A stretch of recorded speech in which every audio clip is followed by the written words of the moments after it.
BP machine कितनी accurately हमारी BP को बता सकता है? सबसे पहले कि पेशेंट की पोजीशनिंग बैठे। अभी कैसे? जैसे मैं जिस पोजीशन में मान लो बैठा हूँ, हमारे दोनों पैर अगर क्रॉस हैं तो उस टाइम पे बीपी की रीडिंग चेंज हो सकती है, पैर राइट? क्रॉस होने पर भी? बिल्कुल बिल्कुल बिल्कुल, आपका बीपी मशीन जो है वो आपके हार्ट के लेवल पे होना चाहिए। अगर अच्छा। आपकी पोजीशन सही नहीं है तो भी आपकी बीपी की रीडिंग चेंज हो सकती है, राइट? तो अगर आपने बीपी मेजरमेंट से पहले अगर आपने कॉफी पी है, आपने स्मोकिंग किया है, तो उससे भी बीपी की रीडिंग आपकी चेंज हो सकती है। तो क्या बहुत ज्यादा हार्मफुल होता है अगर कोई एक बार भी सीटी स्कैन के लिए गया है तो? जी, अगर आप देखिए, आपको नॉर्मल तरीके से अगर ऐसे रेगुलर स्क्रीनिंग में सीटी स्कैन को नहीं करना चाहिए, बट आजकल low dose CT scan test भी होते हैं। अच्छा। प्रॉब्लम ही अंदर इतनी आपकी डिजीज, आपकी बीमारी बढ़ जाए कि आप सीटी स्कैन नहीं कराएंगे, नहीं, उस केस में आपको सीटी स्कैन कराना कराना चाहिए, पड़ेगा। बट इतना रेगुलर आपको सीटी स्कैन नहीं कराना चाहिए, तो एक्सरेज हार्मफुल होती है। तो हमारी ऑडियंस के लिए बता दीजिए कि अगर कोई एमआरआई कराने के लिए जा रहा है तो कौन सी चीजें वेरिएबल्स हों या जो भी चीजें उनके साथ में हो वो ना लेकर के जाए? अगर पेशेंट ने कुछ पहना है, राइट, कुछ भी आपने कान में पहना है, आपने हाथ में पहना है, कुछ गले में आपके पास मेटल का पार्ट है, वो नहीं होना चाहिए। अगर आपके बॉडी में भी इंटरनली कुछ ऐसा मेटल का पार्ट है जो इम्प्लांट है आपके लगा हुआ है, तो आपको डिक्लेयर करना चाहिए, डॉक्टर को बताना चाहिए उस चीज़ के बारे में भी। कुछ ऐसे इक्विपमेंट्स या मशीन्स जो हमें अपने घर पर जरूर रखने चाहिए? मुझे लगता है सबसे पहला इक्विपमेंट जो है वो बीपी मॉनिटर है। अगर आप टाइमली, आपके पास में घर पे मशीन होगी तो आप उसको मॉनिटर कर पाएंगे। दूसरा जो इक्विपमेंट है वो आप ग्लूकोमीटर रख सकते हैं। तो ग्लूकोमीटर अगर आपके घर में कोई डायबिटिक पेशेंट है उसको भी हेल्प कर सकता है। तीसरा जो इक्विपमेंट होना चाहिए वो होना चाहिए पल्स ऑक्सीमीटर।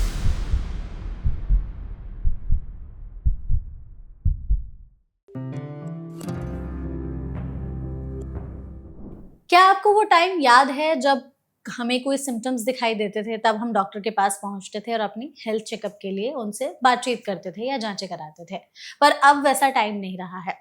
सिम्टम्स आए या ना आए, आजकल हमारे पास टेक्नोलॉजी इतनी एडवांस हो गई है कि हम पहले ही जा करके अपने बीमारियों का पता लगा ले रहे हैं। अर्ली डिटेक्शन से कई बार उसका इलाज भी अर्ली संभव हो पा रहा है, जिसमें बहुत बड़ा रोल हमारी टेक्नोलॉजी का है हेल्थ केयर में। खास करके हम जो स्मार्ट वॉचेस पहन रहे हैं, बहुत सारे ऐसे स्कैन्स वगैरह आ गए हैं जिनकी रिपोर्ट्स इतनी जल्दी और आसानी से मिल जाती है और बहुत सारी बीमारियों का पहले ही पता लगाया जा सकता है। इवन हमारे घरों में भी हमने बहुत से ऐसे इक्विपमेंट्स रखने शुरू कर दिए हैं जो हमारे आए दिन होने वाली जो प्रॉब्लम्स है छोटे मोटे उनसे उन सब के बारे में हमें पहले से ही जानकारी दे देते हैं। इसीलिए हमने भी आज के सेशन को ऑर्गेनाइज किया है, क्योंकि हम अपनी हेल्थ पर तो बहुत ज्यादा बात करते हैं लेकिन उस हेल्थ को डिटेक्ट करने वाले जो मशीन्स हैं, जो टेक्नोलॉजीज हैं, जो इक्विपमेंट्स हैं, उन पर कोई बातचीत नहीं करता है।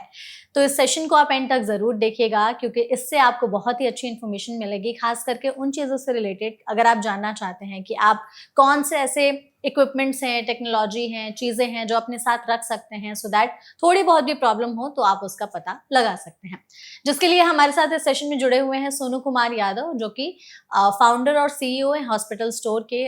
तो सोनू, सबसे पहले तो आपका इस सेशन में बहुत बहुत स्वागत है। Thank you so much. Thank you so much हमारे साथ जुड़ने के लिए, और हम कोशिश करेंगे आपके जरिए हमारी ऑडियंस तक इस टॉपिक के बारे में ज्यादा से ज्यादा चीजें, इंफॉर्मेशन और अवेयरनेस क्रिएट कर सके। इसमें जैसे हम मशीन्स की बात करते हैं तो बहुत सारे ऐसे मशीन्स हैं जिनका इस्तेमाल किसी भी बीमारी को डिटेक्ट करने के लिए किया जाता है। खास करके हम जैसे हार्ट की बात करें तो ईसीजी हो गया, इको हो गया या टीएमटी हो गया। ये 3 ऐसे मेजर टेस्ट हैं जो हार्ट की बीमारी को डिटेक्ट करने के लिए बहुत ही ज्यादा अग्रेसिवली इस्तेमाल किए जाते हैं। इन तीनों मशीन्स के बारे में थोड़ा सा बताइए कि ये एग्जैक्टली हमारे दिल के बारे में क्या बताते हैं? जी, सबसे पहले हम ईसीजी मशीन के बारे में बात करते हैं। ईसीजी मशीन जो है हार्ट मॉनिटरिंग के लिए बहुत ही बेसिक इक्विपमेंट है। बहुत सारे लोगों को नहीं पता होता कि हमारे जो हार्ट है उसमें भी इलेक्ट्रिकल एक्टिविटी होती है, और इलेक्ट्रिकल एक्टिविटी हार्ट में भी एक ऐसे नोड, एक नेचुरल पॉइंट है जो इलेक्ट्रिक पल्सेस जनरेट करता रहता है, जिसकी वजह से आगे जो है हमारी इलेक्ट्रिकल एक्टिविटी हार्ट में होती है, और ईसीजी मशीन हार्ट की उस इलेक्ट्रिकल एक्टिविटी को रिकॉर्ड करता है।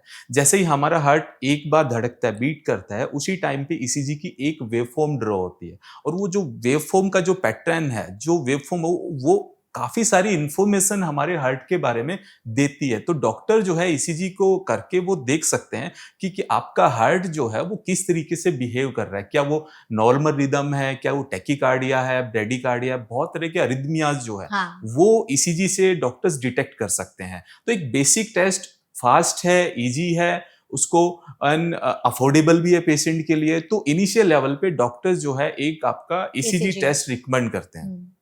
जब लगता है कि नहीं अभी ईसीजी टेस्ट से जो प्रॉब्लम डिटेक्ट नहीं हो रही है, कई बार पेशेंट्स को क्या पर्टिकुलर टाइम पे वो प्रॉब्लम होती है, जब वो वॉक करते हैं या वो रनिंग कर रहे होते हैं, कुछ एक्सरसाइज करते हैं या घर में भी कुछ काम कर रहे होते हैं, तो वो क्या है वो नॉर्मल आप पोजीशन में नहीं हो, आप कुछ काम कर रहे हो, एक्टिविटी कर रहे हो, तो उस टाइम पे कुछ प्रॉब्लम होती है तो वो ईसीजी में नहीं आती है, राइट। तो देन क्या है कि हमें हार्ट को उसी तरह से स्ट्रेस देना पड़ता है। तो टीएमटी मशीन एक्चुअल में एक स्ट्रेस ईसीजी है। स्ट्रेस ईसीजी जब हम हार्ट को स्ट्रेस देते हैं तो देखते हैं कि हार्ट अब कैसे बिहेव करेगा और देन हम उसको रिकॉर्ड करते हैं। तो टीएमटी मशीन में स्पेशल एक ट्रेडमिल होती है जिसमें पेशेंट को उस ट्रेडमिल पे वॉक करना होता है, देन रन करना होता है उस पर, देन साइमल्टेनियसली हम ईसीजी रिकॉर्ड करते हैं। तो अगर उस तरह के कोई सिम्टम्स होते हैं जो, तो वो ईसीजी के अंदर वहां पे टीएमटी मशीन में आ जाते हैं। तो डॉक्टर उस टाइम पे देख रहे होते हैं, वो मॉनिटर कर रहे होते हैं। तो थोड़ा सा लंबा टेस्ट होता है, टीएमटी मशीन नेक्स्ट स्टेप पे है। लेकिन हम इको की बात करें तो इको कंप्लीटली डिफरेंट टेस्ट है जो अल्ट्रासाउंड बेस्ड है। अल्ट्रासाउंड जैसे हम अल्ट्रासाउंड करते हैं तो उसी तरह उसका एक पार्ट है इको। तो उसमें हम हार्ट के स्ट्रक्चर और उसकी फंक्शनिंग के बारे में समझते हैं। हार्ट की इलेक्ट्रिकल एक्टिविटी नहीं, हार्ट का स्ट्रक्चर कैसा है, क्या उसके वाल्व सही से काम कर रहे हैं, क्या उसकी वो अच्छे तरीके से ब्लड को पंप कर रहा है, हार्ट में चैम्बर्स होते हैं अलग अलग, क्या वो चैम्बर्स सही से हैं। तो हार्ट का स्ट्रक्चरल और फंक्शनिंग वे में हमें समझना है तो हमें इको करना होता है। मतलब हार्ट का अल्ट्रासाउंड काइंड ऑफ। हार्ट का अल्ट्रासाउंड कह सकते हैं आप, बिल्कुल सही। तो ये 3 हमारे दिल के लिए हो गए। इसके अलावा जैसे बीपी के लिए बहुत ज्यादा बातचीत होती है, तो इसमें ये है ना कि जैसे हम हॉस्पिटल जाते हैं तो बीपी थोड़ा अलग तरीके से चेक किया जाता है, और वही बीपी मशीन अगर हम घर में रखते हैं तो वो थोड़ा सा अलग तरीके से हो जाता है चेक करने में। बीपी मशीन कितनी एक्यूरेटली हमारी बीपी को बता सकता है, अगर दोनों में डिफरेंस है कि एक हमने क्लिनिक में चेक कराया या हॉस्पिटल में, और एक अगर हमने घर में चेक किया तो?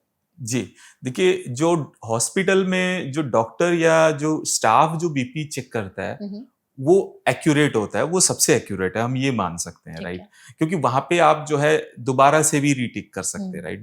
बीपी मशीन में भी कर सकते हैं, बट बीपी में क्या होता है कि काफी चीजों पे मशीन में डिपेंड करता है। सबसे पहले कि पेशेंट की पोजिशनिंग बैठे, अभी जैसे मैं जिस पोजीशन में मान लो बैठा हूं, हमारे दोनों पैर अगर क्रॉस हैं तो उस टाइम पे बीपी की रीडिंग चेंज हो सकती है, राइट। बिल्कुल बिल्कुल बिल्कुल, आपका बीपी मशीन जो है वो आपके हार्ट के लेवल पे होना चाहिए। अगर आपकी पोजीशन सही नहीं है तो भी आपकी बीपी की रीडिंग चेंज हो सकती है, राइट। तो अगर आपने बीपी मेजरमेंट से पहले अगर आपने कॉफी पी है, आपने स्मोकिंग किया है, तो उससे भी बीपी की रीडिंग आपकी चेंज हो सकती है। लेकिन क्या है कि जब हम घर में बीपी मशीन यूज करते हैं, वो भी जैसे मैंने बताया था कि एक मॉनिटरिंग और एक ट्रैकिंग डिवाइस की तरह से आप यूज कर सकते हैं। तो उसमें क्या है कि आपने दिन में 3 बार बीपी मॉनिटर किया, देन आप वीक से बीपी मॉनिटर, तो उससे आपको एक ट्रेंड से पता चल सकता है। एक बार रीडिंग से आपको सेम पैनिक नहीं होना है कि मेरा बीपी ज्यादा आ गया, मुझे डॉक्टर के पास जाना नहीं।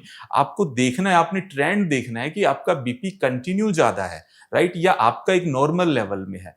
तो जो बीपी मशीन है वो रिलायबल है, वो भी डिपेंड करता है कि आपकी मशीन किस ब्रांड की है। आपको क्वालिटी प्रोडक्ट देखना है, आपने देखना है कि उसके सर्टिफिकेट सही हैं, तो उसका आप जो है एक रिव्यू भी चेक कर सकते हैं। तो एक अच्छी मशीन अगर बीपी मशीन आपके पास है तो मुझे लगता है वो एक रिलायबल है। उसको आप जो है एक डायग्नोस्टिक इक्विपमेंट की तरह मत देखिएगा फिर भी, एक ट्रैकिंग और स्क्रीनिंग डिवाइस की तरह देखिएगा जो लॉन्ग टर्म में आपको हेल्प कर सकती है घर में।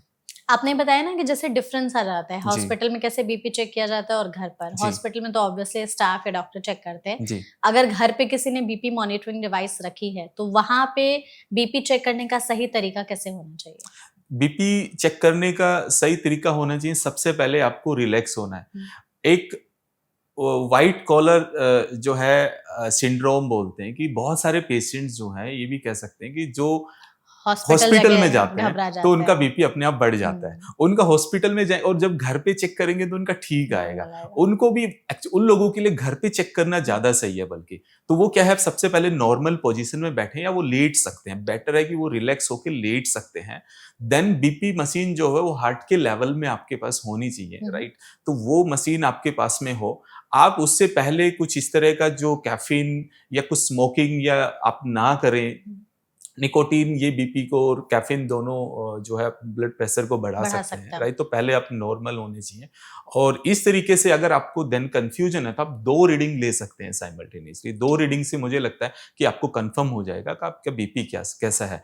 और जो पेशेंट मैंने देखा है कि जो एक रेगुलरली बीपी मॉनिटर को यूज करते हैं तो उनको अपने बीपी के बारे में बाद में आइडिया भी होने लग जाता है अपने आप कि अब मेरा बीपी ये है। अगर उनको कभी अचानक से ज्यादा चेंज होगा तो वो डिटेक्ट कर सकते हैं, राइट। और आपकी मशीन जो है वो भी कैलिब्रेटेड होनी चाहिए। आपको देखना है कि कहीं पता चले कि आपकी मशीन ही रॉन्ग रीडिंग दे। हाँ। इस बीच में आप जो है 1-2 बार अगर रिक्वायर्ड है तो आप डॉक्टर से भी चेक करवा सकते हैं, तो उसकी आपकी रीडिंग जो है वो मैच हो जाएगी और आपको कंफ्यूजन नहीं होगा।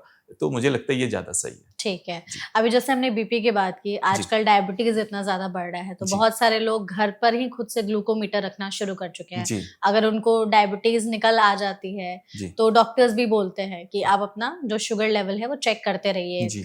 तो अगर जैसे हम हॉस्पिटल में शुगर चेक करा रहे हैं तो वो अलग तरीके से चेक किया जाता है। इवन आजकल जैसे होम टेस्ट वगैरह आते हैं कि घर पर आकर के टेस्टिंग की जाती है, या ग्लूकोमीटर अगर किसी ने खुद के पास रख लिया, तो ये कितने रिलायबल होते हैं डायबिटीज के उसमें कि ब्लड शुगर हमारे कितने फ्लक्चुएट हो रहे हैं, जी, कितने नहीं? मैं बोलूँगा कि इनफैक्ट जो है, जो ग्लूकोमीटर है, जो उसका रीडिंग ज़्यादा रिलायबल है बीपी से, क्योंकि बीपी काफ़ी फ्लक्चुएट हो हाँ। सकता है और बीपी काफ़ी चीज़ों पे डिपेंड करता है। तो ग्लूकोमीटर का जो रीडिंग है, उसका जो टेक्नोलॉजी है बैकग्राउंड में, वो काफ़ी रिलायबल है। मुझे लगता है कि क्या होता है कि जो हम बीपी मॉनिटर के अंदर स्ट्रिप लगाते हैं, उस स्ट्रिप के ऊपर जो है केमिकल कोटिंग होती है, उसमें एंजाइम्स होते हैं, वो जो है आपके ब्लड के अंदर जो ब्लड शुगर है, उसके साथ रिएक्ट करती है और इलेक्ट्रिक करंट जनरेट करती है। जितना इलेक्ट्रिक करंट होगा उतना ही आपका जो है शुगर लेवल ज्यादा होगा।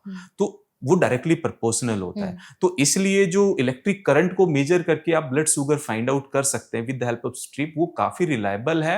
और मुझे लगता है कि उसमें बहुत ज्यादा एरर के चांसेस नहीं होते। हाँ, उसमें उसमें भी, लेकिन फिर भी आपको घर पे ध्यान रखना है। अगर आपने हैंड वॉश नहीं किया है यूज करने से पहले, राइट, आपको हैंड वॉश करना जरूरी है। उससे पहले आपने कुछ फ्रूट खाया है या कुछ आपने स्वीट्स लिया है, तो वो शुगर आपके ब्लड सैंपल में अगर ऐड हो जाता है तो आपकी रीडिंग गलत आ जाएगी फिर जो। तो वो चीजें ध्यान रखना है। अदरवाइज टेक्नोलॉजी वाइज में बोलूं तो जो ग्लूकोमीटर है वो काफी रिलायबल डिवाइस है होम केयर के लिए। तो अगर जैसे घर में कोई इस्तेमाल कर रहा है तो कई बार लोग क्या करते हैं ना कि फास्टिंग शुगर चेक करते हैं सुबह खाली पेट, फिर एक खाना खाने के बाद चेक करते हैं और एक बार रात में सोने से पहले। तो इस तरीके से चेक करना सही है? हाँ, बिल्कुल सही है। और अगर आपने फास्टिंग शुगर को आपको अलग रखना चाहिए, वो भी मतलब डॉक्टर को बताएं कि ये मेरा फास्टिंग शुगर है। ठीक है, जी, ओके।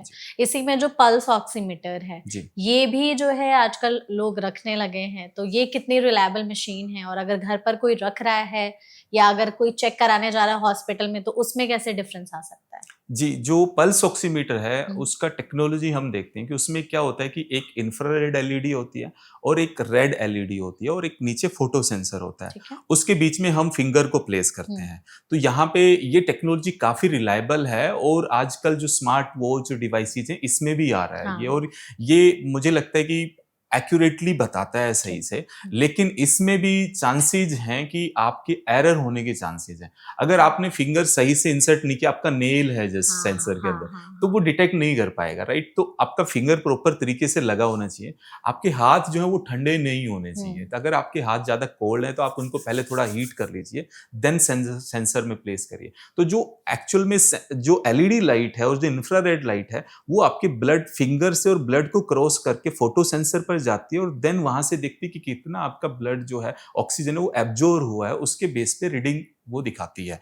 तो डिवाइस रिलायबल है।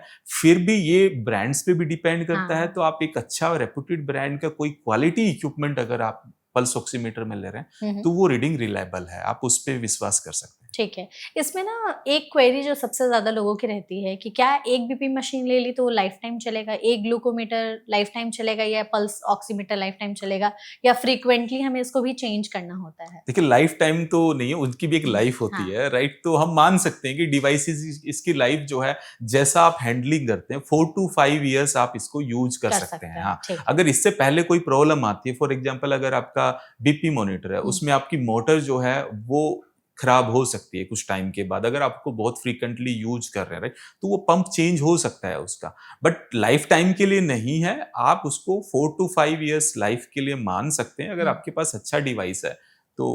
और मैं ये फिर उसको आप कहूँगा रिप्लेस कर सकते रिप्लेस हैं। कर सकते हैं, ठीक है, बिल्कुल। परफेक्ट है। जी, इसमें ना जैसे आजकल स्कैन्स वगैरह भी बहुत ज़्यादा यूज़ किए जाते हैं। जी, आजकल कोई भी प्रॉब्लम हो तो डॉक्टर सीधे कहते हैं कि जाकर के एमआरआई करा लो। जी। तो एमआरआई है या सीटी स्कैन है, इवन अल्ट्रासाउंड्स वगैरह है। ये एग्ज़ैक्टली क्या बताते हैं, कितने रिलायबल होते हैं और आगे इनका फ्यूचर कैसे है कि इन जो तीनों चीज़ें हैं एमआरआई, सीटी स्कैन, अल्ट्रासाउंड इससे आगे में मतलब फ्यूचर में हमें कौन-सी बीमारियों का जो है पता जल्दी लग सकता है? जी, तो आपने सही बोला, हुँ, सीटी स्कैन जो है बहुत ही एक कॉमन टेस्ट होता है और हुँ, जो रेडियोलॉजी इमेजिंग का पार्ट है, पार्ट है। और सेम एमआरआई, तो पेशेंट्स को बहुत ज़्यादा कन्फ्यूजन रहता है कि डॉक्टर ने कुछ टाइम पहले सीटी स्कैन करवाया था, बाद में एमआरआई भी एमआरआई करवा करवा रहे रहे हैं, हैं। तो हुँ, ये क्यों करवा रहे हैं? वो भी हमारे बॉडी के इंटरनल पार्ट्स के बारे में बताता है, ये भी सेम है। तो हम इसको इसकी टेक्नोलॉजी को समझते हैं।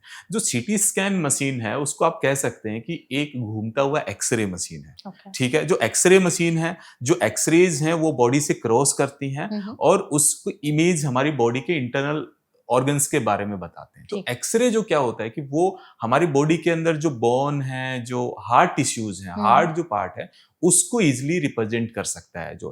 तो सीटी स्कैन डॉक्टर्स कब सजेस्ट करते हैं? जब इमरजेंसी होती है कोई भी, हुँ, इंटरनल ब्लीडिंग होती है, किसी का कोई एक्सीडेंट हुआ है, इन सबको डिटेक्ट करने के लिए सीटी, अगर किसी को ब्रेन ट्यूमर है, हुँ, तो हुँ, उस टाइम पे भी सीटी स्कैन करते हैं। तो सीटी स्कैन फास्ट हो जाता है कंपेयर टू अगर हम एमआरआई बोले तो, और एमआरआई से सस्ता भी होता है हुँ, प्राइस वाइज।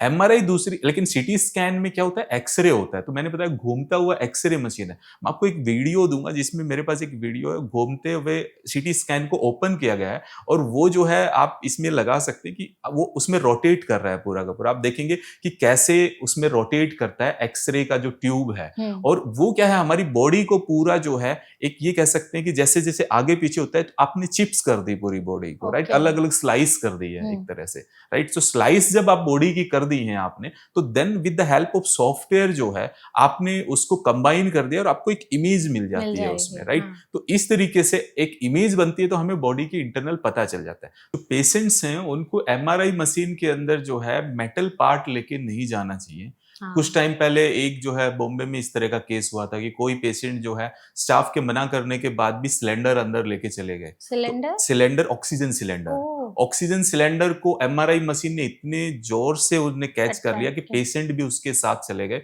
और उसकी उसी टाइम पे डेथ हो गई उनकी। ओह तो शिट! ये आपको स्टाफ को ये की बात को मानना है, एमआरआई मशीन बहुत ही डेंजरस हो सकता है। हुँ, अगर आपने कान में कुछ पहना है, आपने गले में कुछ पहना है और आप छुपाने की कोशिश कर रहे हैं, अगर आपने पेसमेकर भी आपके पेशेंट के लगा हुआ है पहले, हार्ट में पेसमेकर, अगर कोई इंटरनल ऐसा बॉडी पार्ट है जो मेटल का है, तो हुँ, आपको बताना चाहिए डॉक्टर को, स्टाफ को, देन उसका पेशेंट का अकॉर्डिंगली एमआरआई किया जाता है। एमआरआई मशीन के अंदर अगर मैं बोलूँ कि जो इक्विपमेंट होते हैं, वो भी डिफरेंट तरह के इक्विपमेंट होते हैं, उनमें भी मेटल पार्ट नहीं होते हैं। एक लिमिट तक ही मेटल यूज करते हैं, उसके सेंसर्स डिफरेंट तरह के होते हैं, ऑप्टिक हुँ, फाइबर के सेंसर्स उसमें यूज करते हैं हम। तीसरा हम बात करते हैं अल्ट्रासाउंड मशीन की। अल्ट्रासाउंड मशीन भी एक बहुत कॉमन टेस्ट है, उसका टेक्नोलॉजी अलग होता है। वो जो है हमारी जो अल्ट्रासाउंड वेवफॉर्म, जो वेव हैं, जो हम उनको यूज करता है, डॉपलर वेव्स को, हुँ, और हुँ, अल्ट्रासाउंड मशीन जो हमारी बॉडी की इंटरनल जो पार्ट्स हैं, पार्ट्स उनकी लाइव इमेज दिखा देते हैं। जैसे कोई बॉडी के अंदर गांठ देखनी है या सिस्ट हो कोई गई, स्टोन स्टोन डिटेक्ट हाँ, करना है, राइट?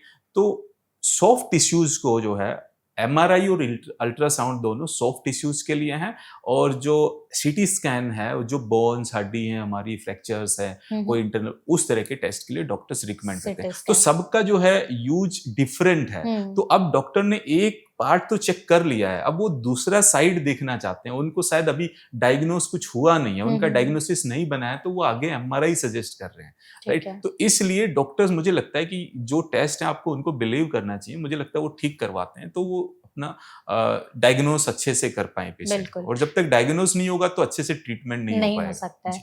आपने जैसे सीटी स्कैन का कहा, तो सीटी स्कैन में रेडिएशन से लोग बहुत ज़्यादा घबराते हैं, तो जी। क्या बहुत ज़्यादा हार्मफुल होता है अगर कोई एक बार भी सीटी स्कैन के लिए गया है तो? जी, अगर आप देखिए, आपको नॉर्मल तरीके से अगर ऐसे रेगुलर स्क्रीनिंग में सीटी स्कैन को नहीं करना चाहिए, बट हाँ। आजकल low dose CT scan test भी होते हैं, अच्छा। तो लेकिन आप, अगर आपको कोई प्रॉब्लम है हुँ। और डायग्नोस नहीं बन रहा है, तो नेचुरली डॉक्टर जो है सीटी स्कैन के लिए बोलेगा, क्योंकि आपकी जब तक प्रॉब्लम डिटेक्ट नहीं होगी तो उतना ज़्यादा मैं नहीं करूँगा कि आप जो सीटी स्कैन, आपको प्रॉब्लम ही अंदर इतनी, आपकी डिजीज, आपकी बीमारी बढ़ जाए कि आप सीटी स्कैन नहीं कराएंगे। नहीं, उस केस में आपको सीटी स्कैन कराना कराना चाहिए, पड़ेगा। बट इतना रेगुलर आपको सीटी स्कैन नहीं कराना चाहिए, तो हुँ। एक्सरेज हार्मफुल होती है ठीक है। बॉडी के लिए। तो एग्ज़ैक्टली जैसे सीटी स्कैन किस तरह, मतलब किस तरह की बीमारियों को डिटेक्ट करने के लिए डॉक्टर्स प्रिस्क्राइब करते हैं? सीटी स्कैन, जैसे मैंने बताया कि एक जो है रोटेटिंग एक्सरे मशीन है, ठीक है। राइट। तो पहले सीटी स्कैन से पहले अगर किसी को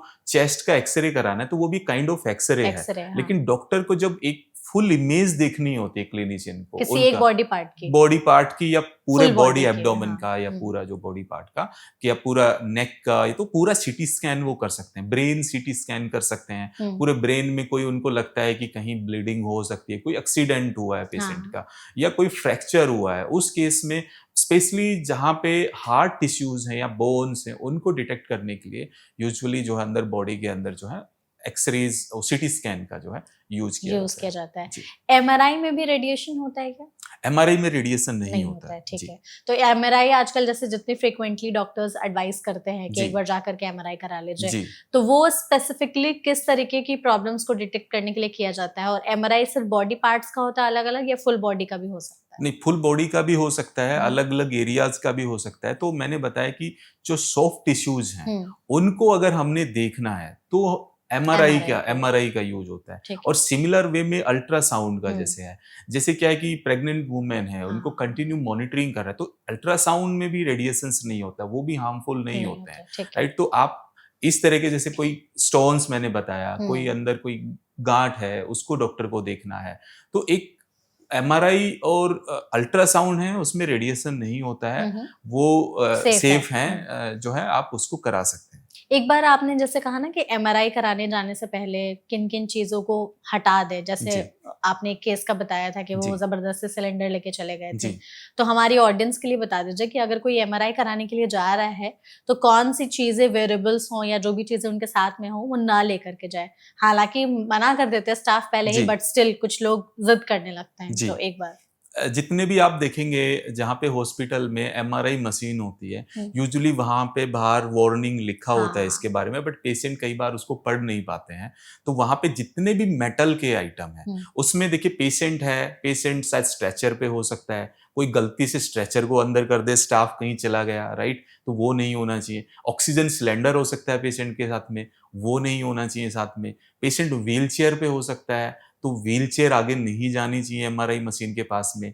अगर पेशेंट ने कुछ पहना है, राइट, कुछ भी आपने कान में पहना है, आपने हाथ में पहना है, कुछ गले में आपके पास मेटल का पार्ट है, वो नहीं होना चाहिए। अगर आपके बॉडी में भी इंटरनली कुछ ऐसा मेटल का पार्ट है हुँ, हुँ। जो इम्प्लांट है आपके लगा हुआ है, तो आपको डिक्लेयर करना चाहिए, डॉक्टर को बताना चाहिए उस चीज के बारे में भी। तो ये मेटल का पार्ट जो है वो एमआरआई मशीन के पास में नहीं जाना चाहिए, क्योंकि वहां पे स्ट्रॉन्ग मैग्नेटिक फील्ड है, फील्ड है। राइट? स्ट्रॉन्ग मैग्नेटिक फील्ड है, तो वो जो है एकदम आपके जो मेटल पार्ट है उसको अपने साइड में कैप्चर कर लेगा, आपको मैग्नेट जो मशीन के अंदर है। हुँ। कुछ ऐसी मशीन्स होती हैं जो लोहे के आइटम्स को उठाने में, हैवी आइटम्स को उठाने में यूज होती है, इंडस्ट्रियल ग्रेड मशीन होती है। वहां पे जो मैग्नेटिक स्ट्रेंथ होती है, जो मैं वो 1 टेस्ला के आसपास होती है, या 1.5 टेस्ला, लेकिन जो एमआरआई मशीन है वो 3 टेस्ला और उससे ज्यादा आती है। तो आप अच्छा। समझ सकते हैं कि कितना जो मशीन स्ट्रॉन्ग है। हैवी कार को उठा सकती है बाहर जो है 1 टेस्ला से, तो कितना पावरफुल वो मैग्नेट होगा हुँ, मशीन हुँ, के हुँ, अंदर। हुँ, हुँ। तो इसलिए आपको बहुत ध्यान रखना है, वो एकदम आपको कैच कर लेगा। इसमें ना आपने जैसे कहा कि अगर आपने कुछ मेटल का पहना हुआ है, जी, अक्सर महिलाएं जो है वो ब्रा पहनती हैं, तो जी, उसका हुक भी जो रहता है जी। वो भी काइंड ऑफ उसी मटेरियल का बना जी, होता है, जी। तो ये बिल्कुल, अंडरगारमेंट्स इसलिए वगैरह भी। इसलिए जो डॉक्टर साहब देखेंगे, ये हाँ, सब टेस्ट कराने से पहले पहले वो पूरे आपको कपड़े चेंज करने होते हैं। उनके बोलते हैं, पास ड्रेस हाँ, अलग से होता है हाँ, हॉस्पिटल में। तो आपको ये ध्यान ड्रेस में जो है रखना चेंज चाहिए। करना है। हुँ, मेटल का कोई भी पार्ट आपके पास में एमआरआई नहीं, मशीन में नहीं जाना चाहिए, एमआरआई टेस्ट करते वक़्त। ठीक है। जी, हमने सीटी स्कैन, अल्ट्रासाउंड, एमआरआई के बारे में जाना। इसमें जी, पेसमेकर्स भी आजकल बहुत ज़्यादा इस्तेमाल किए जाते हैं जी, इर्रेगुलर हार्टबीट्स में। जी, ये भी एक तरह की मशीन ही है जो जी, लगाई जाती है। जी, पहले वायरलेस होती थी, मतलब पहले जो है वो वायर वाले पेसमेकर्स जी, होते थे, आजकल वायरलेस पेसमेकर्स आ रहे हैं। जी। इसमें मेरा जैसे ये सवाल है कि अगर कोई पेसमेकर के साथ अपनी लाइफ जी रहा है, तो ये मशीन कितनी रिलायबल होती है? इसका क्या है फ्यूचर? और जो आजकल लीडलेस या वायरलेस पेसमेकर्स आ गए हैं, ये कितने रिलायबल हैं जो कन्वेंशनल पेसमेकर्स हैं उनके मुकाबले? जी। अ, पेसमेकर को हम 2 कैटेगरी में हम हुँ, डिवाइड कर हुँ, हुँ। सकते हैं। एक इंटरनल पेसमेकर, एक एक्सटर्नल पेसमेकर, ठीक है। राइट? तो पेसमेकर एक्चुअल में करता क्या है, पहले हम ये समझते हैं। क्या होता है कि हमारे हार्ट के अंदर जैसे मैंने बताया कि एसए नोड और एवी नोड 2 पॉइंट होते हुँ, हैं, हुँ। जहाँ पे पल्सेशन जो है कंटिन्यू आपके हार्ट में एक ये कह सकते हैं कि वहाँ से इलेक्ट्रिक पल्सेस जो हैं जनरेट होती हैं और जो हमारे हार्ट में ट्रैवल करके हार्ट के बॉटम के पार्ट में जाता है और उसको कॉन्ट्रैक्ट करने में हेल्प करता है, राइट? हुँ, तो क्या होता है कि अगर वो आपका इलेक्ट्रिक वहाँ से पल्सेस जनरेट नहीं हो रहा है, तो इंटरनली मतलब हार्ट में कहीं प्रॉब्लम है, हुँ, राइट? तो डॉक्टर क्या करते हैं, temporary pacemaker, external pacemaker hospital में आता है तो वो लगाते हुँ, हैं और देखते हैं कि क्या एक्सटर्नल पेसमेकर से टेम्परेरी ये सॉल्यूशन हो सकता है, क्या नहीं ये हो पेशेंट सकता। ठीक हो सकते हैं, बाद में नॉर्मल हो सकते हैं। तो वो एक ट्रीटमेंट का पार्ट है। तो उसमें क्या होता है, पेशेंट को बाहर से एक्सटर्नल पेसमेकर लगाया जाता है। तो एक होता है इंटरनल पेसमेकर। जब डॉक्टर को लगता है कि नहीं ये एक्सटर्नल पेसमेकर से काम नहीं हो रहा है, जब तक हमने एक्सटर्नल पेसमेकर यूज़ किया है, तब तक वो ठीक है। उसके बाद में पेशेंट का हार्ट जो है वो सही से फंक्शनिंग नहीं कर रहा है, इर्रेगुलर है। पेसमेकर के विदाउट पेसमेकर वो इर्रेगुलर है, रिदम सही से नहीं आ रही है। अ, हार्ट बीट में भी स्लो हो जा रही है, ब्रेडिकार्डिया हो जा रहा है पेशेंट को, तो देन पेशेंट के साथ में डिस्कस करके डिसाइड किया जाता है कि आपको पेसमेकर बॉडी के अंदर इम्प्लांट करना पड़ेगा। हाँ, तो हाँ, उसको इंटरनल पेसमेकर हम बोलते हैं। ठीक तो है। इंटरनल पेसमेकर लगाने से रिलायबल है, हुँ, काफ़ी हुँ, टाइम तक पेशेंट जो है आई थिंक उनकी लाइफ जो है 5 इयर्स तक या उससे ज़्यादा होती है ओके, और मुझे लगता नाइस। है ये रिलायबल है। हुँ, तो अगर आपके पास कोई ऑप्शन नहीं नहीं है है, तो पेसमेकर लगा तो आपके सकते हैं। पास पेसमेकर एक अच्छा ऑप्शन हो सकता है। पेसमेकर्स के साथ क्या जो लोग लगा के चलते हैं, कुछ इश्यूज़ हो सकते हैं? जैसे अगर वो फ्लाइट में ट्रैवल कर रहे हैं, तो जो मेटल डिटेक्शन मशीन्स वगैरह होती है या इवन मेट्रो वगैरह में, हुँ। तो वहाँ पर कुछ प्रॉब्लम हो सकती है कई बार, क्योंकि हाँ, वो तो ऑब्वियसली। मैग्नेटिक जहाँ भी मैग्नेटिक हाँ। फील्ड आपको लगता है कि स्ट्रेंथ जहाँ पे ज़्यादा है, उस हुँ, तरह हुँ, के केसेज़ में हो सकता है। मशीन्स में भी हो सकती है वहाँ पे, तो हुँ, उनको डिक्लेयर करने का ज़रूरत है, उनको बता देना चाहिए ठीक कि है। पेसमेकर लगा हुआ लगा है। हुआ जी। है, ओके। तो अभी तक जैसे हम लोगों ने जिन मशीन्स के बारे में बात की है, तो हम चाहते हैं कि ना आप एक बार हमारी ऑडियंस के लिए ये ज़रूर बताएँ, आज के समय में जिस तरह की बीमारियाँ बढ़ रही हैं, ख़ास करके लाइफ़स्टाइल डिसऑर्डर्स, ब्लड प्रेशर हो, डायबिटीज़ हो या हार्ट से रिलेटेड इतनी प्रॉब्लम्स हम देख रहे हैं, ओबेसिटी बढ़ चुकी है। कुछ ऐसे इक्विपमेंट्स या मशीन्स जो हमें अपने घर पर ज़रूर रखने चाहिए? जी, और आपका ये क्वेश्चन सही है क्योंकि अवेयरनेस अभी हेल्थ के हुँ, बारे में बहुत बढ़ रही है, राइट। तो आपके पास कुछ घर पे इक्विपमेंट होने ही चाहिए। मुझे लगता है सबसे पहला इक्विपमेंट जो है वो बीपी मॉनिटर हुँ, है। तो ब्लड प्रेशर को एक साइलेंट किलर भी बोला जाता है, हाई ब्लड प्रेशर को, राइट, स्पेशली। क्योंकि क्या होता है कि लंबे टाइम तक हाई ब्लड प्रेशर के बारे में पता नहीं नहीं चलता है, चलता है, राइट, और हाँ, इसके कुछ सिम्पटम्स भी नहीं आते हैं। अगर आप टाइमली आपके पास में घर पे मशीन होगी, तो आप उसको मॉनिटर कर कर पाएँगे। पाएँ, हाँ। दूसरा जो इक्विपमेंट है वो आप ग्लूकोमीटर रख सकते हुँ, हैं। हुँ, तो ग्लूकोमीटर अगर आपके घर में कोई डायबिटिक पेशेंट है उसको भी हेल्प कर सकता है। तीसरा जो इक्विपमेंट होना चाहिए वो होना चाहिए पल्स ऑक्सीमीटर। हुँ, ये आपके पल्स और आपका एसपीओ2 सैचुरेशन बताता है, जो ब्लड के अंदर हमारा ऑक्सीजन है उसके बारे में बताता है। ठीक तो है। आप एसपीओ2 जो है वो घर पे रख सकते हैं, हुँ, कभी हुँ, भी प्रॉब्लम हो तो आप उसको यूज़ कर सकते हैं। चौथा इक्विपमेंट मैं बोलूँगा कि एक थर्मोमीटर आपके पास होना हाँ, चाहिए घर पे। थर्मोमीटर ज़्यादातर लोगों के पास आजकल घर पे होता भी होता है। है। हाँ, तो कोई फ़ीवर होता है, जब भी आपको बॉडी टेम्परेचर चेक करना होता है, तो आपके थर्मोमीटर से चेक कर सकते हैं। हुँ, फिफ्थ इक्विपमेंट आप जो है आई थिंक आपके घर में अगर बच्चे हैं तो आप नेबुलाइजर रख सकते हैं, या फिर जो वेलनेस कैटेगरी में जो वेइंग स्केल है, जो बाथरूम हाँ। वेइंग स्केल है, हम्म। वो वेलनेस कैटेगरी में भी आता है, बट अगर उसको मेडिकली यूज किया जाए तो एक मेडिकल इक्विपमेंट है, तो उसको एक आप जो है मुझे लगता है घर घर पे में रख रख सकते सकते हैं। हैं। जी इसमें जैसे ना सोशल मीडिया पर कुछ ऐसे रील्स वगैरह वायरल हो रहे हैं कि लोगों ने ना वॉकिंग पैड्स में इन्वेस्ट करना शुरू किया है हम्म कि आपके पास एक छोटा सा है वॉकिंग पैड, आप उसमें ओके दिन भर चलते रहते हो, तो हाँ आपके स्टेप्स वगैरह भी काउंट होते रहते हैं। ओके अगर आप टीवी देख रहे हो तो सोफा पे बैठने की जगह आप उस पे चलते चलते टीवी देखो, ओके छोटी सी मशीन रहती है। ओके तो इसको भी रख सकते हैं, जैसे ऑब्वियसली हमारी लाइफस्टाइल इतनी हाँ, सेडेंटरी मुझे हो गई लगता है है। कि अगर अगर किसी पर्सन की एक्टिविटी लेवल कम है, हाँ। अगर उनका एक्टिविटी लेवल ज़्यादा नहीं है, हम्म। तो मुझे लगता है कि ठीक है, हम्म। अगर आपका बॉडी साथ में आप कुछ स्टेप्स कर रहे हैं, कर रहे हैं। राइट? तो कुछ बर्न हो रहा है आपकी बॉडी से, कैलोरीज जो है। कैलोरीज़ जो है, अगर आप बर्न कर रहे हो, तो वो हेल्पफुल होगा आई थिंक होना चाहिए, अगर बिल्कुल। आपके पास में अगर आपका एक्टिविटी लेवल कम है तो। कम है तो हाँ। हमने अभी तक जिन एस्पेक्ट्स पर बात की वो मोस्टली बीमारियों पर बात की है, जी, तो कुछ ऐसे पेशेंट्स होते हैं कई बार बेड रिडन हो जाते हैं कि उनको बेड पर ही बोल दिया जाता है रहने के लिए, कुछ वेंटिलेटर्स पर होते हैं, व्हील चेयर्स पर होते हैं, कोई स्ट्रोक के पेशेंट होते हैं, या कुछ ऐसे होते हैं जैसे डायलिसिस वगैरह चल रहा है या लंबी बीमारी चल रही है तो इलाज भी लंबा होगा। हॉस्पिटल ग्रेड आप एक हॉस्पिटल ग्रेड बेड रख सकते हैं। हम्म। बहुत हाई एंड उसमें रखने की ज़रूरत नहीं है आपको जो है, लेकिन वो आपको पोजीशन मेंटेन करने में हेल्प करेगा। उसके साथ में आप एक मैट्रेस भी परचेज कर सकते हैं। हम्म। एयर बेड जो आता है, तो एयर मैट्रेस क्या होता है कि अल्सर्स और आपके जो है बेड सोर्स होने से आपको बचाता है।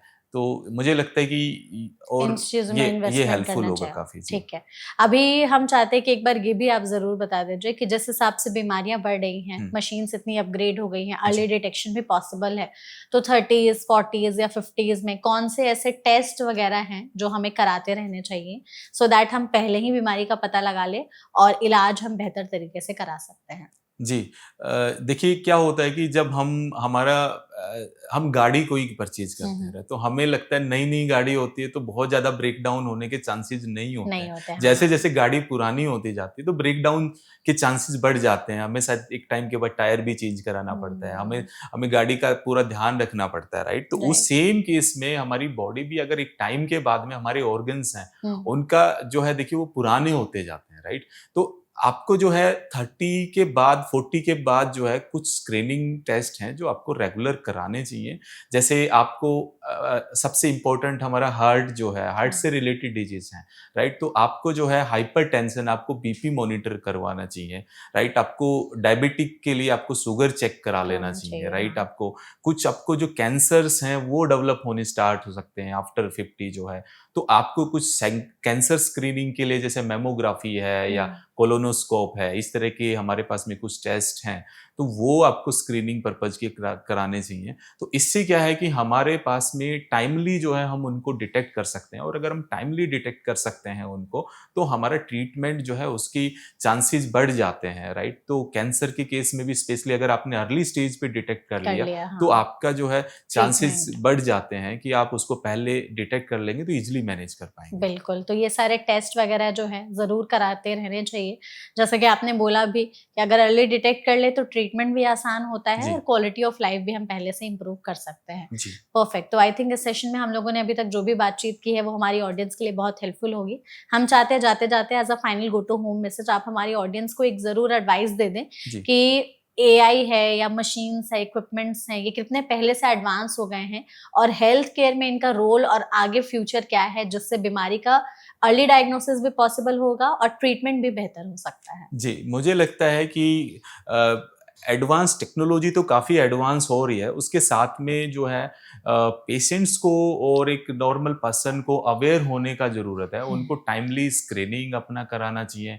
उसको आप जो है अपने हेल्थ के बारे में आपको अवेयरनेस होनी चाहिए, चाहिए। आप हुँ। उसके बारे में पढ़िए, जानिए बेसिक टर्म्स क्या हैं।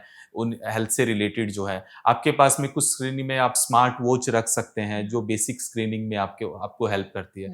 तो एडवांस टेक्नोलॉजी तो एक साइड है, लेकिन उसका यूज करना भी एक दूसरी साइड। आपके साइड घर है। में अगर ब्लड प्रेशर मॉनिटर है, अगर आप उसको यूज ही नहीं कर रहे हैं तो आप देन भी कुछ चीजें डिटेक्ट नहीं कर पाएंगे, राइट? करेक्ट पहले है। तो यूज करना जरूरी है। आप अपने आप को अवेयर करिए, इन टेक्नोलॉजीज के बारे में पढ़िए, मुझे लगता है काफी बेनिफिशियल होगा सबके लिए। बिल्कुल, यूज और सही तरीके से यूज जी। करना। और आपने हमें बताया भी जो बेसिक इक्विपमेंट्स है, भले वो बीपी हो या शुगर हो, उसको इस्तेमाल करने का सही तरीका क्या है, या जी। जिस हिसाब से वेरेबल्स वगैरह हैं तो वो जी। हम किस तरीके से यूज करके अपनी लाइफस्टाइल को बेहतर बना सकते हैं। Perfect, thank you so much हमारे साथ जुड़ने के लिए और ऐसी टॉपिक पर बातचीत करके हमारे ऑडियंस के लिए इतनी वैल्यूएबल इन्फॉर्मेशन जो है शेयर करने के लिए।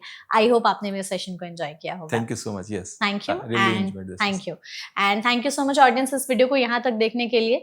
आई एम श्योर इस सेशन के जरिए आपको बहुत सारी चीजें जानने और समझने को मिली होगी। अगर आपको ये वीडियो अच्छा लगा हो तो इसे शेयर जरूर करिएगा। इसके अलावा अगर आप चाहते हैं कि हम अगला जो टॉपिक है वो डिफरेंट हेल्थ टॉपिक्स पर बनाएं, उसके सजेशंस भी आप कमेंट बॉक्स में दे सकते हैं। ऐसे और भी वीडियोस के लिए फॉलो करते रहिए एनबीटी लाइफ। Thank you.